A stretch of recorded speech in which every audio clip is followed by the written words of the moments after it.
This is Jodi with All True Crime ASMR. Tonight I'm going to be doing 3 true crime stories about killer kids. So, I just want to put a warning out there. Nobody under the age of 14 should be watching these videos. No kids, please. And anybody with any kind of triggers to children and murder. As we get started, we're going to start with Kip Kinkel. His parents were popular teachers at Springfield, Oregon's 2 high schools. His sister was a high school valedictorian and a college cheerleader who had won national honors. Yet Kip Kinkel had a far more dubious claim to fame. He was voted by his middle school classmates as, quote, most likely to start World War III, unquote. It is easy to see where Kip Kinkel's reputation stemmed from. The freckled-faced 15-year-old had a fascination with guns. He had once been arrested for dropping rocks on passing cars from an overpass. He frequently made outlandish statements, usually to the effect that it would be fun to kill someone. Not only that, but the boy was into bomb making and often bragged about torturing and killing animals. What does this sound like? A serial killer in the making. As an English literature project, he had once stood up in front of the class and read an essay about how he had built a bomb using instructions downloaded from the internet, and he used it to blow up a cow. How horrible is that? William and Faith Kinkel, Kip's parents, tried everything to help their troubled son. Unfortunately, despite their extensive experience as school teachers, nothing seemed to work. The boy's problems had been noticeable even before he had started first grade. He was a difficult and defiant child, prone to temper tantrums when he did not get his own way. At school, he struggled academically, leading his parents to believe he might be suffering from dyslexia or ADD, attention deficit disorder. When tests for both proved negative, they tried helping him with his schoolwork and encouraging him to get involved in leisure pursuits. They took him camping, hiking, and sailing, and signed him up for karate and football. Bill, his father, even gave up his teaching career and took early retirement in 1991, just so that he could spend more time with his son. But if anything, things kept getting worse when Kip started getting into fights at school. His parents took him to a private therapist who prescribed Ritalin, then Prozac, an SSRI antidepressant, which is, as we've heard in a lot of these cases, is not a good mix for a kid.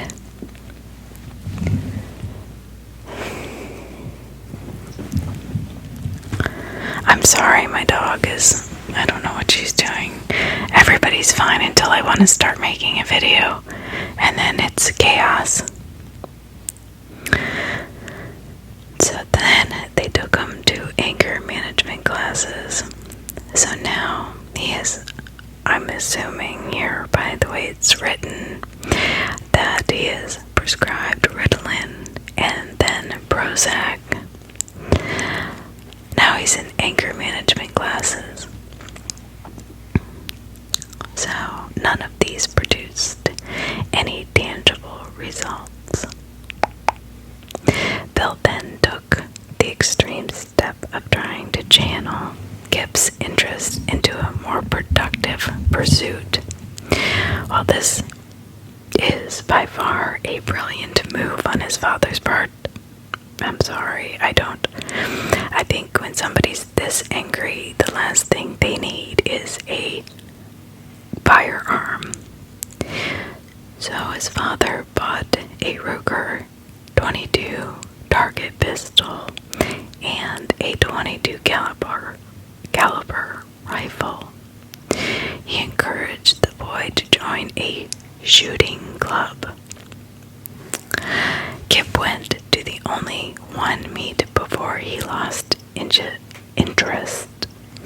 Then he demanded a 9mm Glock pistol, which his father eventually gave in and bought for him. Now, okay, let's just stop there. This is a teenager who has clear signs of anger way beyond any normal angry teenager. He has blown up a cow, made a bomb, has been voted most likely to start World War III by his classmates. The last thing this child needs is more guns. But his father wanted to be the good guy. He wanted to keep him happy. A short while later, a neighbor complained that Kip had been firing the pistol in the backyard. And Bill then put his foot down. Well, I'm glad he put it down then. He locked the guns away in a safe, to which he had the only key. The weapons, however, remained in the home, a mistake that would result in tragedy. Anybody else seeing clearly where this is going?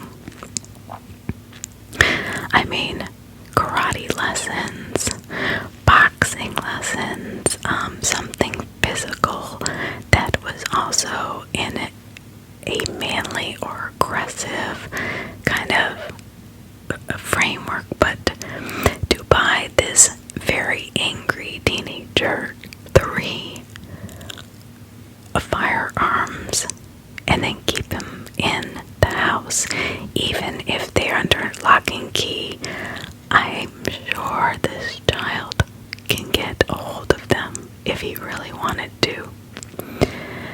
So on the morning of May 20th, 1998, a teacher at Thurston High School got a tip-off that there was a 32 caliber Beretta pistol hidden in locker number 781.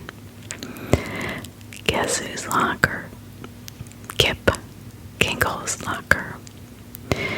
A search was carried out and the firearm was found just where the tipster had said it would be. Kinkel was then marched to the principal's office where he was held until the police arrived. However, in the interim, William Kinkel was called and advised that his son had been suspended pending an inquiry and might end up being expelled. This is not going to end well.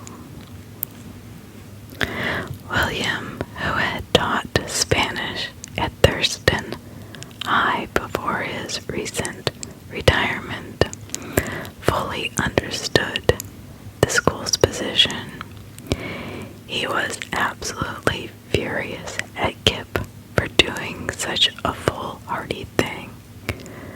But at least this latest infraction had brought matters to a head. Bill was tired of pussyfooting around his son.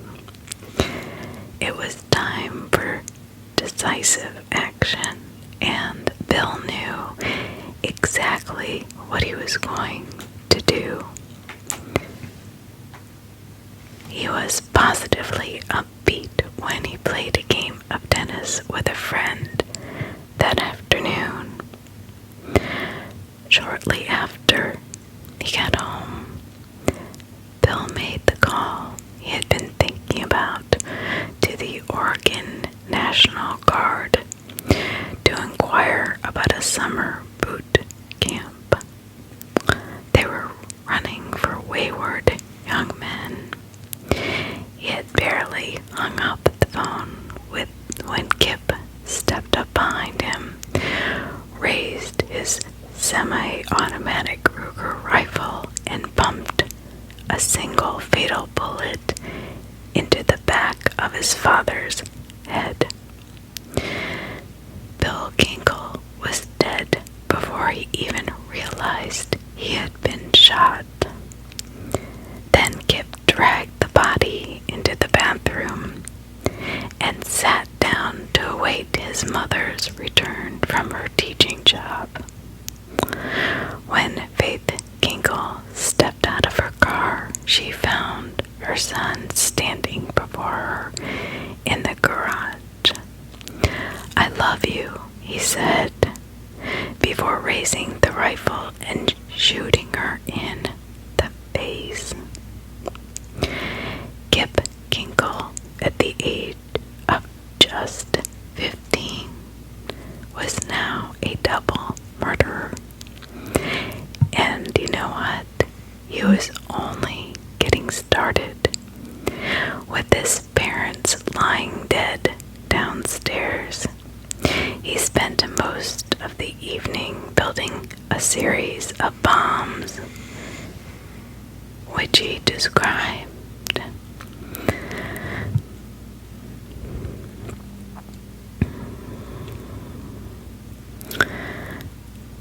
as various booby traps around the house. So he's distributing these bombs in a booby trap style, so anybody that would come into the home would be immediately blown up. Then he watched some television and went to bed. He had a big day. He had a big day ahead of him. The next morning, May 21st, Kip rose early and went through his usual routine of ablutions and breakfast. Then he dressed, supplementing his usual ensemble with a long fawn trench coat. Next, he loaded up his weapons, the 9mm Glock, the 22 caliber Ruger, and 22 rifle, each of them carrying a full clip of ammunition. Additional magazines for the weapons were stuffed into a rucksack. A military hunting knife strapped to his ankle completed the arsenal. Happy with his preparations, Kip got into his mom's Ford Explorer and pointed it in the direction of Thurston High School. Kinkel entered the school building just before 8 a.m. and headed directly for the cafeteria.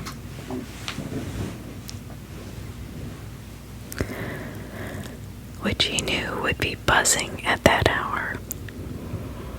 En route, he encountered a student who he advised, quote, "You might want to get out of here."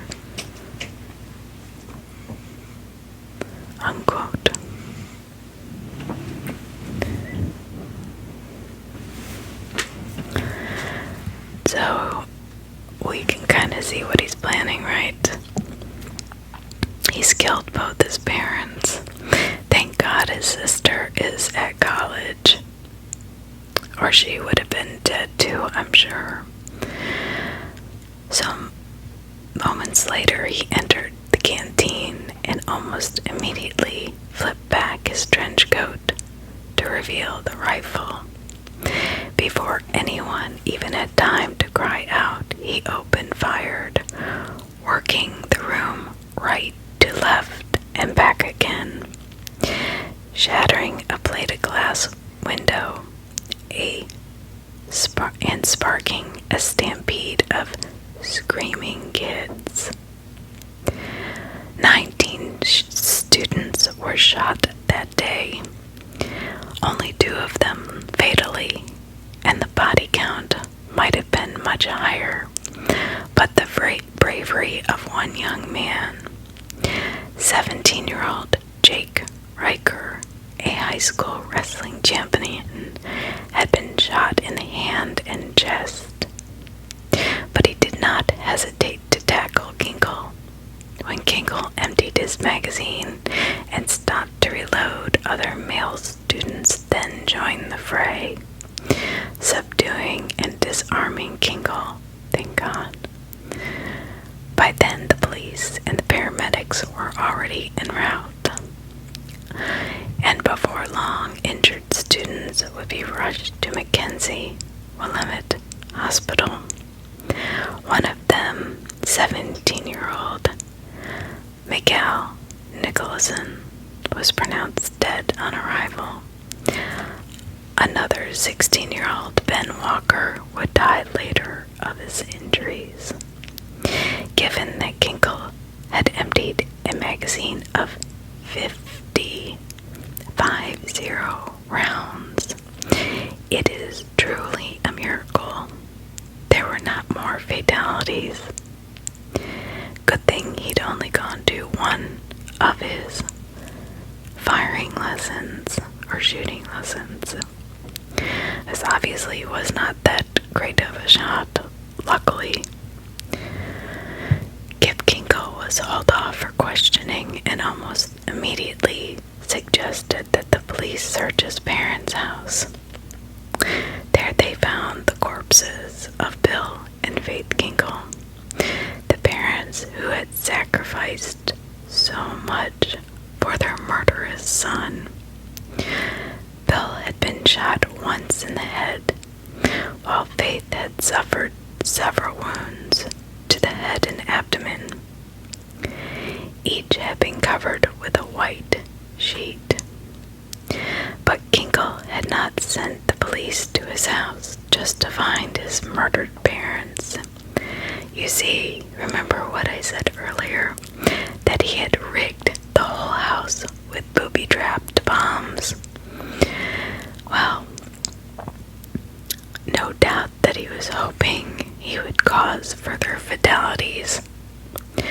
One of the bombs did in fact detonate, but thank goodness it caused no harm. The others were defused by the bomb squad. Can you imagine the thought process of of everybody? How can this child who is 15 years old be that angry at life? He had a father who doted upon him, who quit his job so he could spend time with his son and make sure that he was well taken care of. He was tested for all kinds of mental illnesses. Now, I don't know if the combination of if he was taking Ritalin and Paxil Ritalin and my brain just went blank. I don't know why I want to say Paxil. I think that's from the last case. But it's an old one. Prozac. I know it started with a B.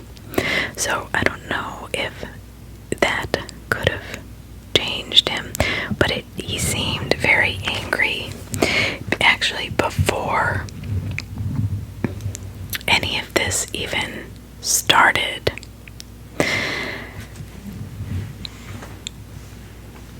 so this son that his parents tried so desperately to help, I don't know if he was just a bad seed or what happened.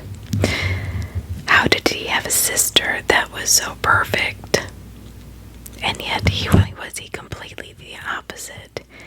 He was so full of rage that usually I don't read about that, and I don't hear about that being something that you're born with, but it sounds like Kip Kinkel was born with this rage inside of him, almost as if it had passed from another life. I mean, this case just is profound to me because of how well he was taken care of by his parents. So luckily there were no more fatalities, and the bomb squad did defuse the other bombs. So back at the station, Kinkel tried a more direct approach. He still had the hunting knife strapped to his ankle, and he used it to attack a detective. All he got for his trouble was a face full of pepper spray. Kinkel would ultimately be tried as an adult and found guilty on 4 counts of first-degree murder. On November 10th, 1999, he was sentenced to 111 years in prison without parole, or 111 years in prison without parole. He is currently incarcerated at the Oregon Correctional Institute in Salem, Oregon. That is crazy. This kid had every opportunity to have a great life. He had great parents. He had friends. He seemed like people found him funny. I mean, it's not like he was bullied or anything. I mean, his dad tried to get him involved in all sorts of things, anything he wanted. I don't know. That is the strangest account of such anger without cause, I guess, is the best way of describing it, that I have ever encountered.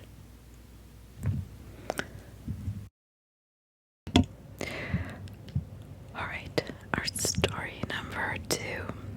Now, this is one I'm very familiar with and have wanted to do for a while. It is so horrific that it really is a case that sticks with me on a daily basis. Every time I do a case or even a scary story, I think of this poor innocent victim.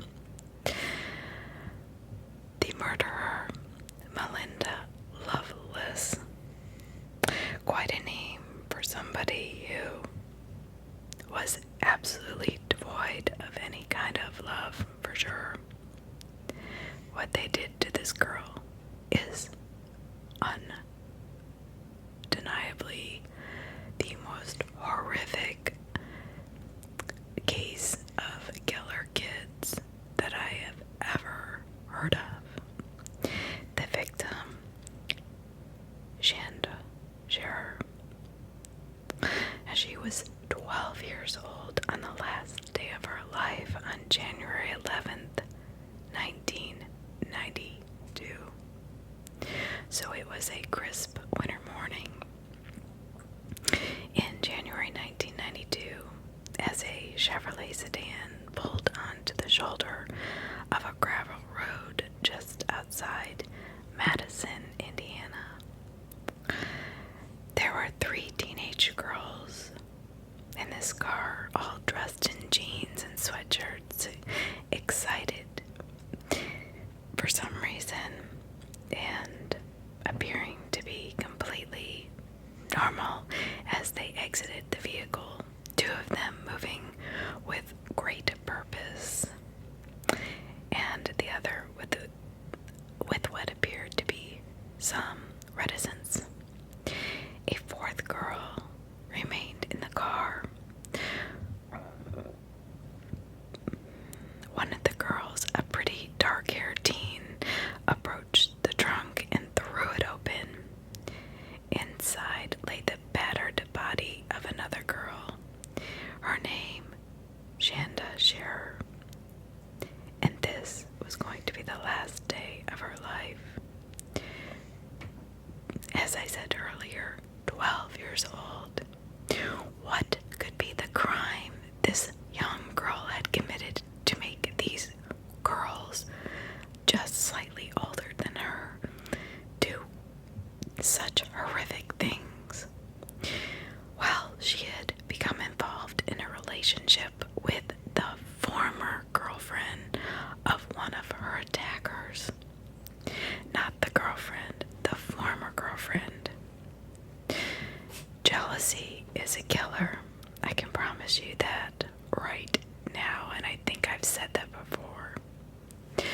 Shanda Sharer was born in Pineville, Kentucky on June 6, 1979. After her parents divorced, she moved in with her mother, Jacqueline Vaughn, first to Louisville, and later to Jeffersonville, Indiana, where she enrolled in Hazelwood Middle School in June 1991. Sharer was a popular student.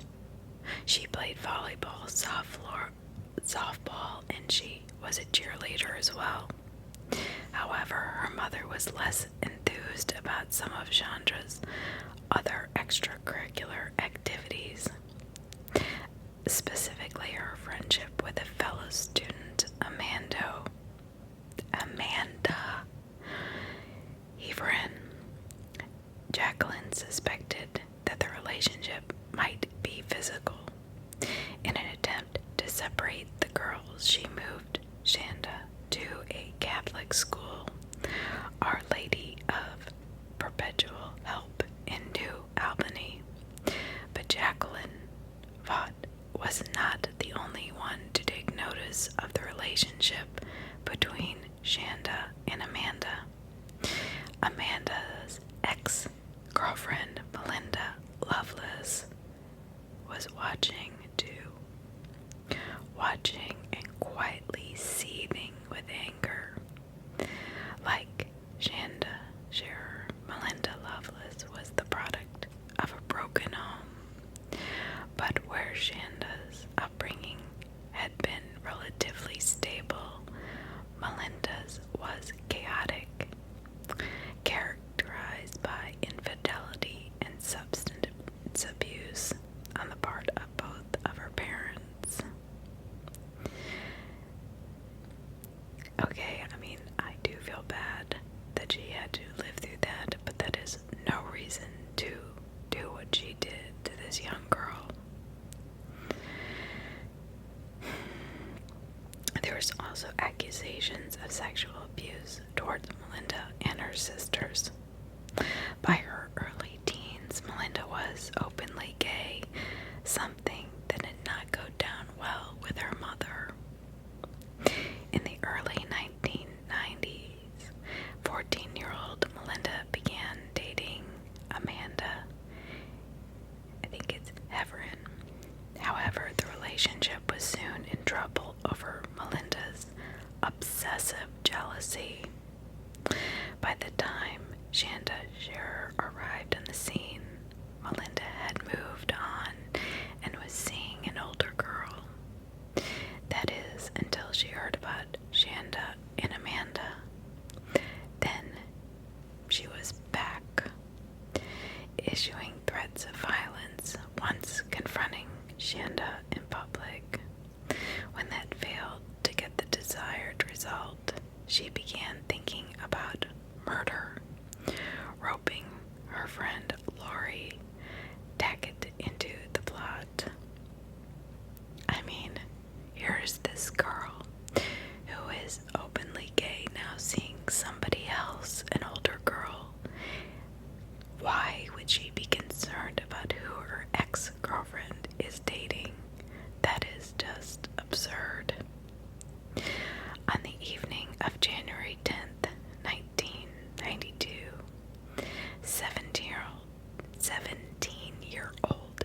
use it to scare Shanda Sharer.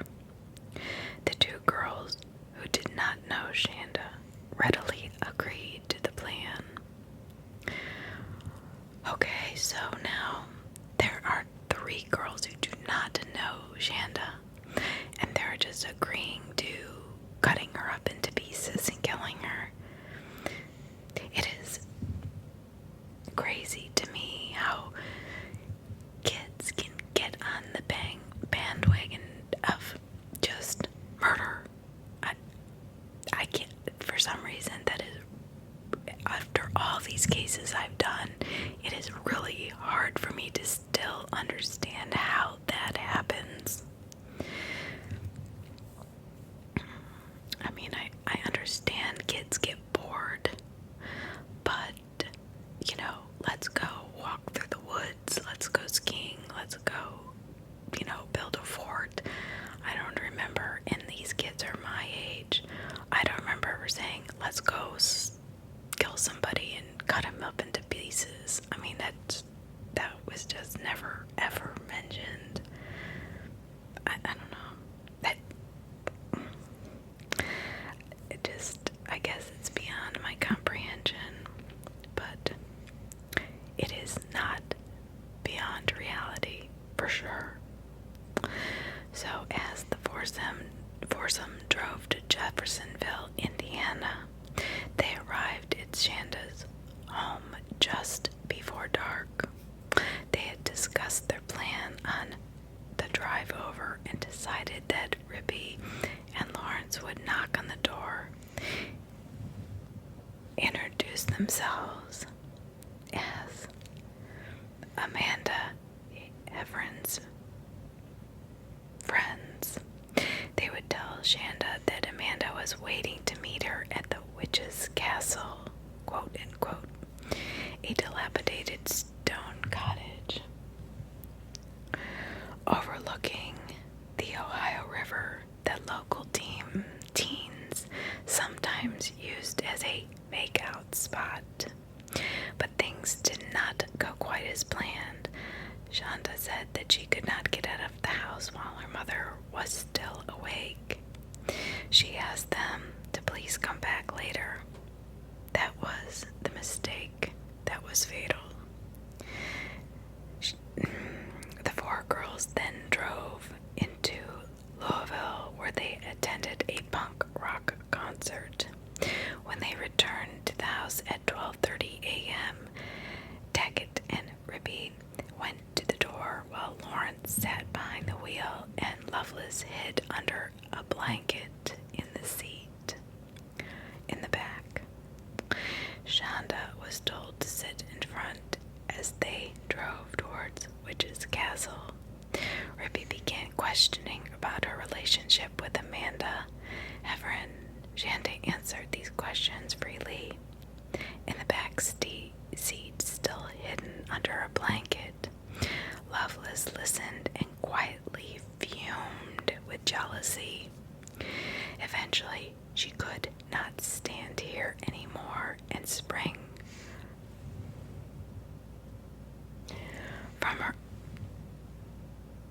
from her hiding place, pushing the knife into Shanda's throat. Now she took over the interrogation. So a knife is now pressed into Shanda's throat. I can't imagine what this 12-year-old is thinking. She's probably like, what in the world is this?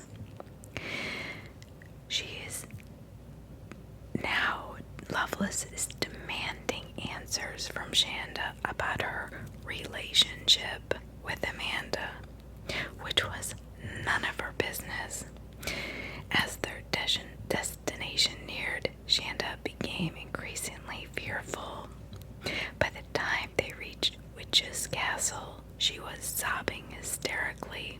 The girls forced Shanda inside, where they bound her hand and foot with some rope Lovelace had brought along for that purpose.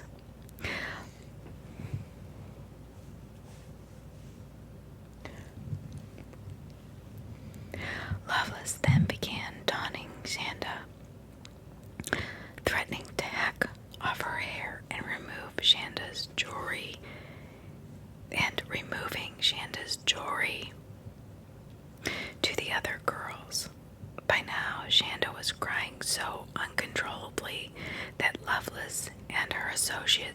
feared someone might hear her if they arrived at the cottage. They therefore took Shanda back to the car and drove off. While Loveless and Rippy continued taunting Shanda, Tackett drove them to a local garbage dump. There, Loveless and Tackett pulled Shanda from the vehicle and ordered her to strip naked, turns beating her with a tire iron, and after she fell and was unable to get up, used the same implement to sodomize her. Finally, they took turns stabbing the fallen girl before strangling her with a length of rope. Can you imagine this 12-year-old girl?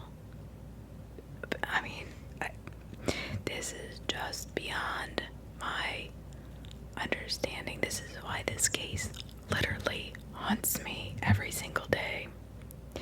These girls believe that Shanda was dead. Loveless and Tackett dumped her body in the trunk of the car and drove towards Tackett's home in Madison. When they arrived, they went inside to clean themselves up. They had barely begun when Shanda regained consciousness and began screaming and thumping on the inside of the trunk. Afraid that the screams might wake her mother, Tackett grabbed a paring knife and ran out to the car. She returned a few minutes later covered in blood and told the others that she had stabbed Shanda to death. It was now 2:30 a.m. and the girls had to start thinking about disposing the body of their victim. It was decided that Tackett and Loveless would do the job, while Lawrence and Rippy stayed behind. Yet despite the horrendous torment meted out on her, Shanda was still alive. Can you believe this? I wish this poor girl would have just stayed quiet, because she probably would have been dumped and then left alone and lived. But she began screaming again, whereupon Tackett pulled over, opened the trunk, and beat her unconscious with a tire iron. Loveless and Tackett arrived back at Tackett's house just before daybreak. After picking up Rippy and Lawrence, they stopped at a gas station in Madison to fill a 2-liter Pepsi bottle with gasoline. They then drove to a remote area off U.S. Route 421, where Tackett and Rippy wrapped Sandra in a blanket and carried her into a field. Loveless accompanied them, while Lawrence, perhaps now realizing the implications of what they were about to do, refused to participate and remained in the car. What the hell? She's just now realizing that they're gonna murder this girl.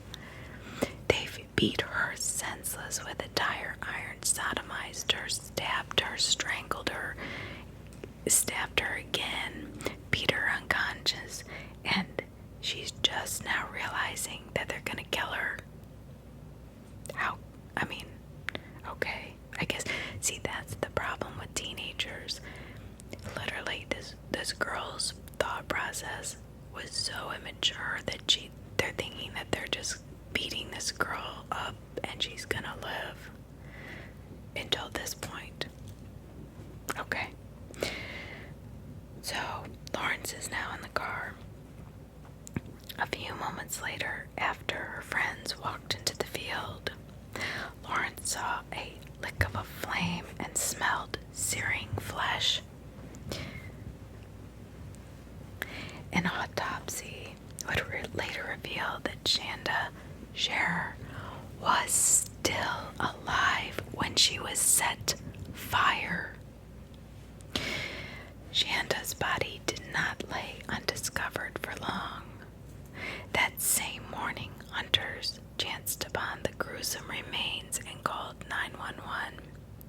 And it did not take long for the police to identify the victims or the perpetrators. Just after 8 o'clock that evening, a hysterical Toni Lawrence arrived at the Jefferson County Sheriff's Office, accompanied by her parents. She gave a rambling statement describing the horrendous murder, identifying the victim as Shanda, and naming the three other girls involved. Shanda had now been reported missing by her mother, so the pieces quickly came together after that. Loveless, Tackett, and Rippey were arrested on January 12th, with the Jefferson County prosecutor declaring his intention to try all 4 girls as adults. Faced with the very real prospect of the death penalty, the 4 accused quickly asked for a deal, which makes me so mad because what they did to this girl, there's nothing that would be okay other than the death penalty. In terms of those deals, Lori Tackett, Melinda Loveless were sentenced to 60 years at the Indiana Women's Prison in Indianapolis, with time off for good behavior. They could walk free in 2022. That means this year. Those 2 girls who did this hideous crime to this 12-year-old little girl are now on the streets free. They're in their mid-40s. I hope that they have learned their lesson. Oh, this is so disturbing. So they're my age. Hope Rippey was sentenced to 60 years, but she was paroled on April 28th, 2006, having served just 14.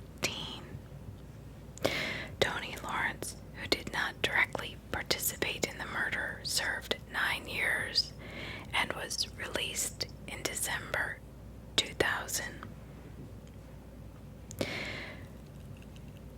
Honestly, I just want to say this. I cannot believe that Melinda Loveless is walking free on the streets today. This woman, she was 15 at the time, and there are other details in this murder that I did not reveal because they're just so disturbing. It's not, you can go online and look for them, but what they did to this girl, I believe,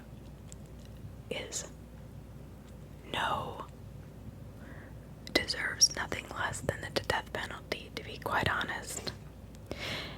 The girl that didn't participate in the murder, fine, but all the rest of them, how cruel they were to somebody they didn't even know.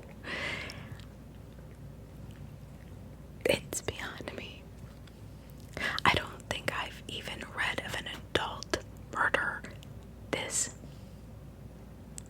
sick and this twisted in any of the cases I have done. What I have read to you today is a third of what they did to her. But in one account, the last thing she was heard saying, she was begging for her mother. She was like, "Please, I just want my mom," which broke my heart.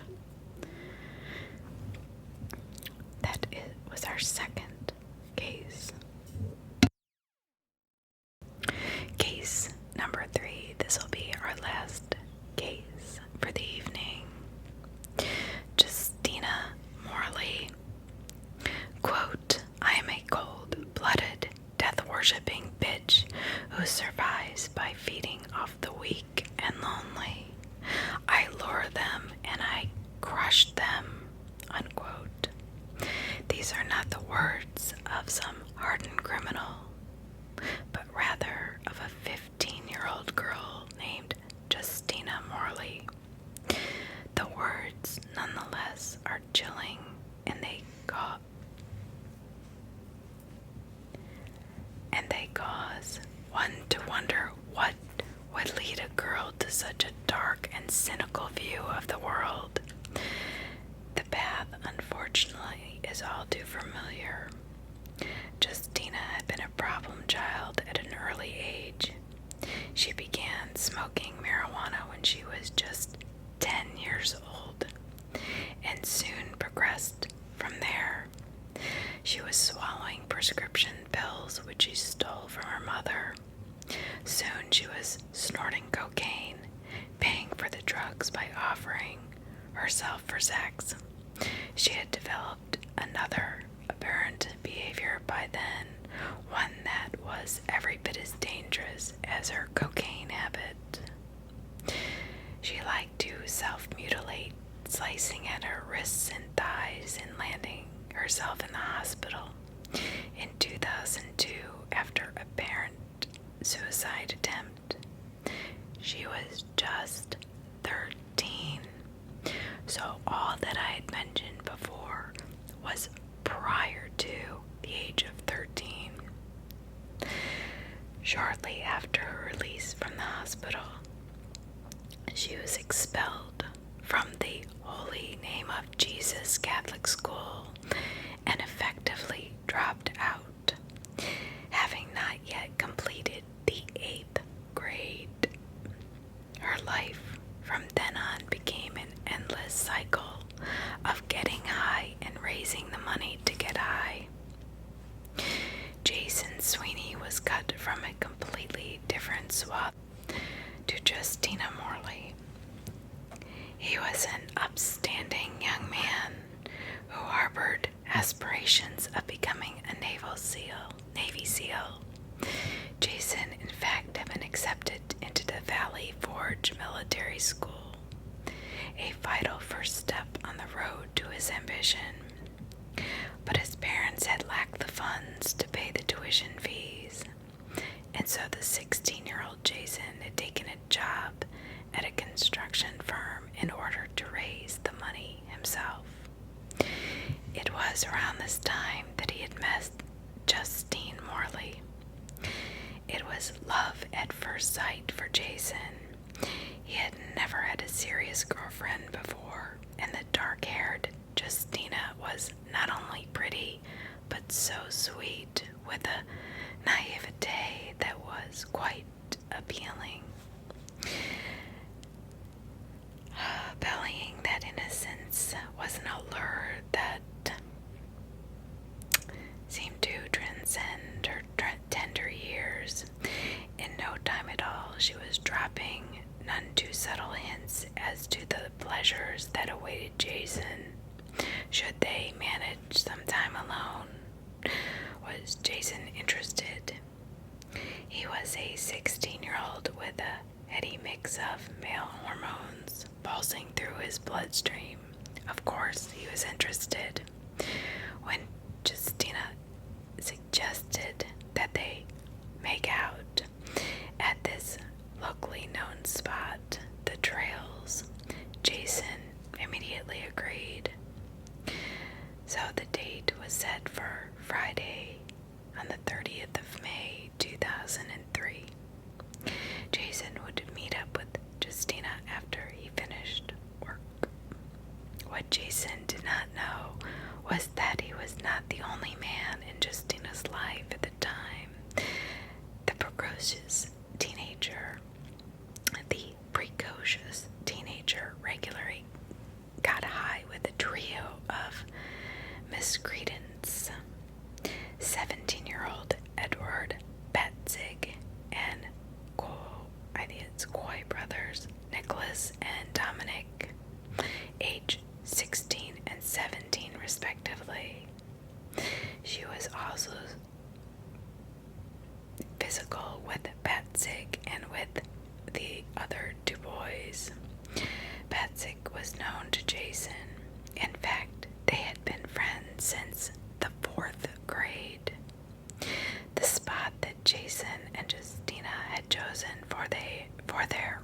rendezvous is in a densely wooded area along the Delaware River near Fishtown, Pennsylvania. After finishing work on that Friday, Jason picked up Justina and they drove east on I-95 eventually, leaving the highway and taking a dirt road up into the woods. There, they started to make out before Justina suggested they get out of the car.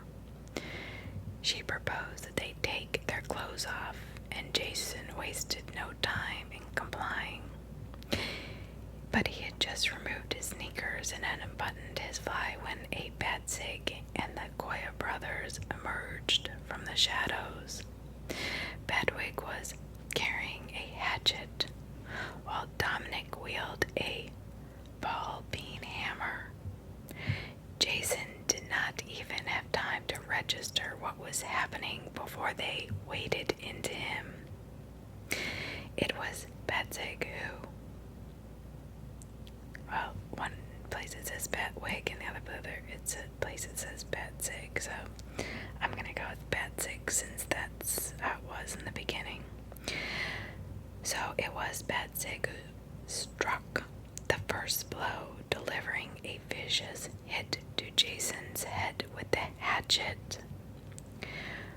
With the victim still reeling, Dominic weighed in with the hammer. "Guys, no, please stop," Jason cried. But his attackers were not listening. Blow after blow rained down on this poor young man. At one point, Jason tried to run, but he was blinded by the blood running down into his eyes and weakened by the injuries he had suffered. He fell face down in the dirt, and Dominic then jumped on his back. He beat his head until the hammer became lodged in Jason's skull, and he had to yank it free. Now Nick Goya joined the fray and carried over a large rock which he dropped on Jason's head. The victim thankfully was unconscious by then. Soon there would be no life left in him at all. Jason Sweeney was dead, and the quartet of reprobates who had ambushed him now carried out the main purpose of their murderous act. They went through the dead man's pocket and lifted the money he was carrying. You've got to be kidding me. The $500 he had just been paid for his week's work of work. Oh my God. His week's worth of work. They just murdered this young kid brutally for $500. So $500 bought a lot of smack, and they partied hard that night while Jason's brutalized remains lay cooling in the woods. They even took the time for a group hug and congratulated themselves on a job well done. The murder of Jason Sweeney would not remain unsolved for long. After the discovery of the body, a friend of the Goya brothers came forward to brag about how they had lured Jason to the trails and then beat him to death. Before they had even come down from their ill-gotten high, the brothers were in custody. Under interrogation, they soon gave up Batzig and Morley. Since all of the defendants were juveniles, the first order of business was to decide in which court they would be tried. It did not take long for a judge to decree that they would be charged as adults. Then Justina Morley's attorneys tried a new ploy, offering evidence of her depression, suicide attempts, and substance abuse in an attempt to have her case reassigned to the juvenile courts. But this was rejected. Morley offered to turn state's evidence in exchange for being allowed to plead to third-degree murder. As a part of that deal, she entered a guilty plea and accepted a term of 35 years, with parole eligibility in 17. The other defendants, meanwhile, were facing much stiffer penalties. Each of them admitted their culpability at trial, even as they maintained that Justina Morley had been the mastermind behind it all. All three were convicted of murder, conspiracy to commit murder, and robbery. The sentence in each case was life without parole. Jason Sweeney's promising life had been needlessly snuffed out for the paltry sum of $500, money that he had hoped would help pay his way through military school. In the aftermath of the trial, his parents set up the Jason Sweeney Foundation, which aims to fund scholarships to the Valley Forge Military School, the same academy their son had hoped to attend someday, but did not have a chance. Another needless crime by teenagers that aren't thinking. This poor kid, all he wanted to do was have a girlfriend, have some fun, go out. That's all. He probably would have given his friends the $500, and none